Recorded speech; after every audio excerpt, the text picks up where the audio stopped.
Bonjour, bienvenue sur Bible 365.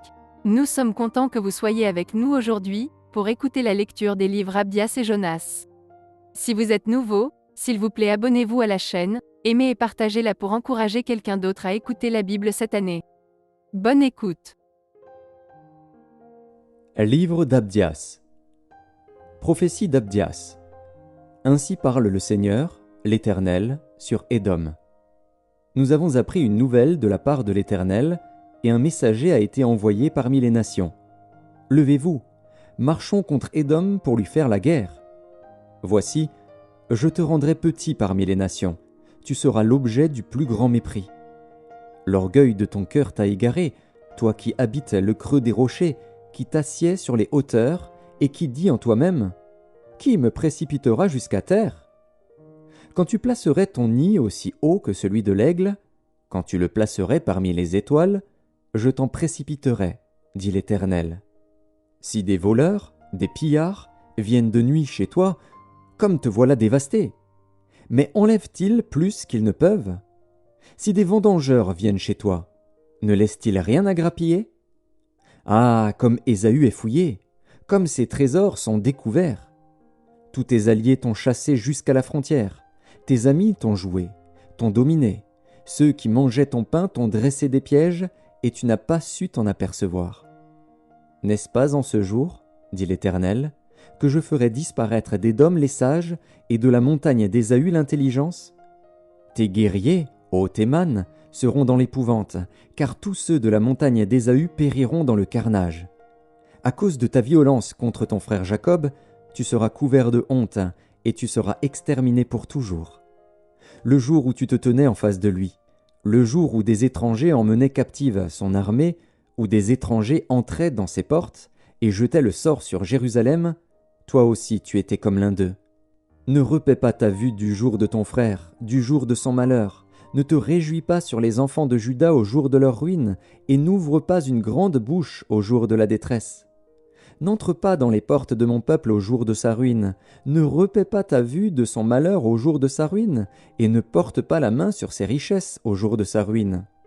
Ne te tiens pas au carrefour pour exterminer ses fuyards, et ne livre pas ses réchappés au jour de la détresse. Car le jour de l'Éternel est proche, pour toutes les nations. Il te sera fait comme tu as fait, tes œuvres retomberont sur ta tête. Car, comme vous avez bu sur ma montagne sainte, ainsi toutes les nations boiront sans cesse. Elles boiront, elles avaleront, et elles seront comme si elles n'avaient jamais été. Mais le salut sera sur la montagne de Sion, elle sera sainte, et la maison de Jacob reprendra ses possessions. La maison de Jacob sera un feu, et la maison de Joseph une flamme. Mais la maison d'Ésaü sera du chaume, qu'elles allumeront et consumeront. Et il ne restera rien de la maison d'Ésaü, car l'Éternel a parlé. Ceux du Midi posséderont la montagne d'Ésaü, et ceux de la plaine le pays des Philistins. Ils posséderont le territoire d'Éphraïm et celui de Samarie. Et Benjamin possédera Galaad.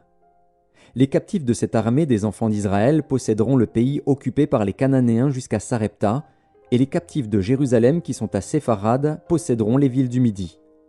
Des libérateurs monteront sur la montagne de Sion pour juger la montagne d'Ésaü, et à l'Éternel appartiendra le règne. Livre de Jonas, chapitre 1, versets 1 à 15 et chapitre 2, verset 1. Un jour le Seigneur adresse cet ordre à Jonas, le fils d'Amittai. « Debout, va à Ninive, la grande ville.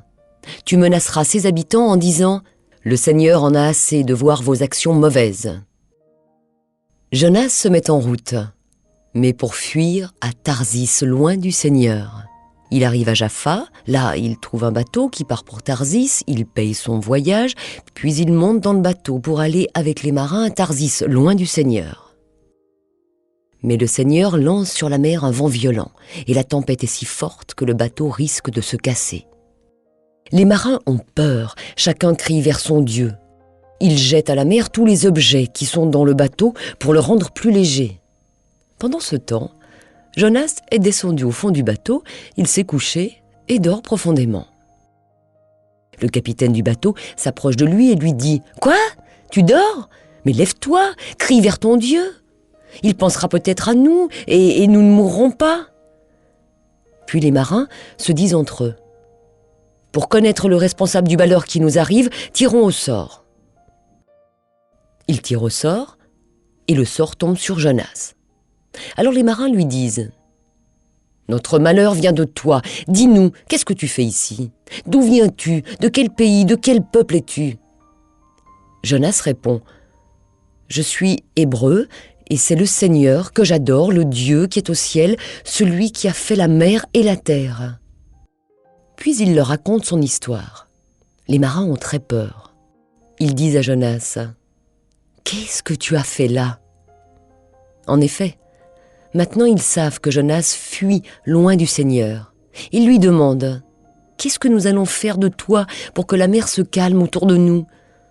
En effet, les vagues montent de plus en plus. Jonas répond aux marins: « Prenez-moi et jetez-moi à la mer, ainsi la mer deviendra calme autour de vous. Oui, je le sais, cette violente tempête vous attaque à cause de moi. » Les marins rament pour rejoindre la côte, mais ils n'y arrivent pas. Les vagues montent de plus en plus contre eux. Ils prient le Seigneur et disent: « Ah, Seigneur, ne nous fais pas mourir à cause de cet homme.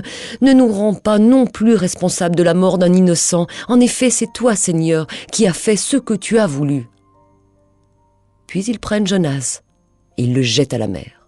Alors la colère de la mer se calme. Ensuite, les hommes sont remplis d'un grand respect envers le Seigneur. Ils lui offrent un sacrifice et ils lui font des promesses avec serment. Le Seigneur envoie un grand poisson pour avaler Jonas. Jonas reste dans le ventre du poisson 3 jours et 3 nuits.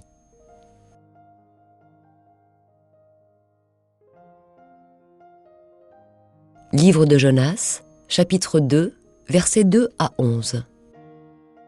Dans le ventre du poisson, il prie le Seigneur, son Dieu.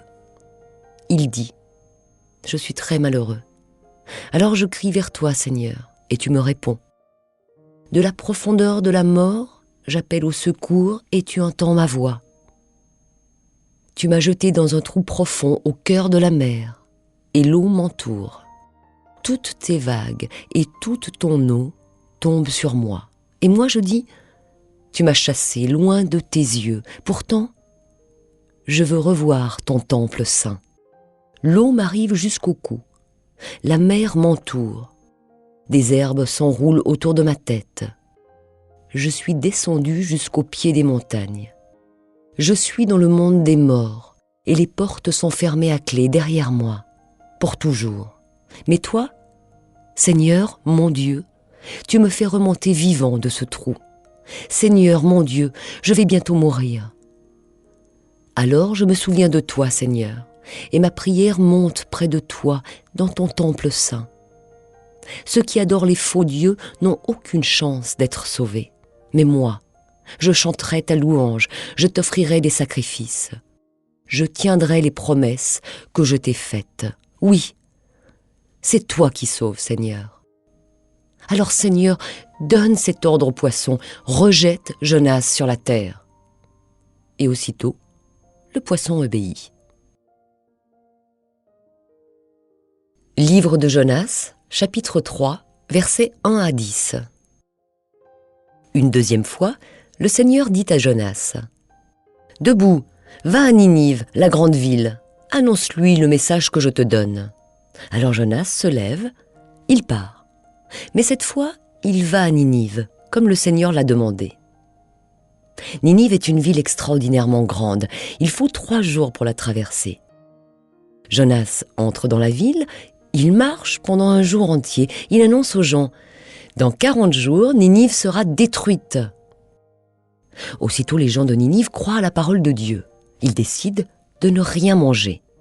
Tous mettent des habits de deuil, les riches comme les pauvres. Le roi de Ninive apprend la nouvelle. Il se lève de son siège. Il enlève son habit royal, il met un habit de deuil et s'assoit sur de la cendre. Puis, le roi et ses ministres donnent cet ordre: « Criez dans la ville ces paroles. Il est interdit aux habitants et aux bêtes, bœufs, moutons et chèvres de manger et de boire. Tout le monde doit mettre des habits de deuil, les gens et les bêtes. Chacun doit crier vers Dieu de toutes ses forces. Chacun doit abandonner sa mauvaise conduite et arrêter les actions violentes qu'il fait. Qui sait? Dieu changera peut-être d'avis. Il abandonnera sa colère contre nous et nous ne mourrons pas. Dieu voit leurs efforts pour abandonner leur mauvaise conduite. Il change d'avis. Il regrette le mal qu'il voulait leur faire et il ne le fait pas. Livre de Jonas, chapitre 4, versets 1 à 11. Jonas n'est pas content du tout, vraiment pas du tout. Il se met en colère. Il fait cette prière au Seigneur. « Ah, Seigneur, je le savais bien quand j'étais encore dans mon pays. C'est pourquoi je me suis dépêché de fuir à Tarsis. Je le savais bien, tu es plein de tendresse et de pitié, patient, plein d'amour et tu regrettes tes menaces. Maintenant, Seigneur, laisse-moi mourir. Oui, je préfère la mort à la vie. » Le Seigneur répond à Jonas. « Est-ce que tu as raison de te mettre en colère ?» Jonas sort de la ville et il s'arrête à l'est de Ninive. Là, il se construit un abri et s'assoit dessous à l'ombre. Il veut voir ce qui va se passer dans la ville. Alors, le Seigneur Dieu fait pousser une plante au-dessus de Jonas. De cette façon, il aura de l'ombre et sera guéri de sa mauvaise humeur. Jonas est rempli de joie à cause de la plante. Mais le jour suivant, un peu avant le lever du soleil, Dieu envoie un ver. Le ver pique la plante et la plante sèche. Puis, quand le soleil se lève, Dieu envoie de l'est un vent brûlant. Le soleil tape sur la tête de Jonas, il va bientôt s'évanouir. Alors il souhaite la mort et dit « Je préfère la mort à la vie ». Dieu demande à Jonas « Est-ce que tu as raison de te mettre en colère à cause de cette plante ?» Jonas répond « Oui, j'ai bien raison de me mettre en colère et de souhaiter la mort. » Le Seigneur lui dit « Toi, tu as pitié de cette plante, pourtant elle ne t'a demandé aucun travail. Ce n'est pas toi qui l'as fait pousser. En une nuit, elle a grandi, en une nuit, elle a séché. À Ninive, il y a plus de 120 000 habitants qui ne savent pas ce qui est bon pour eux. Il y a aussi beaucoup d'animaux. Alors, est-ce que je ne peux pas, moi, avoir pitié de cette grande ville de Ninive ?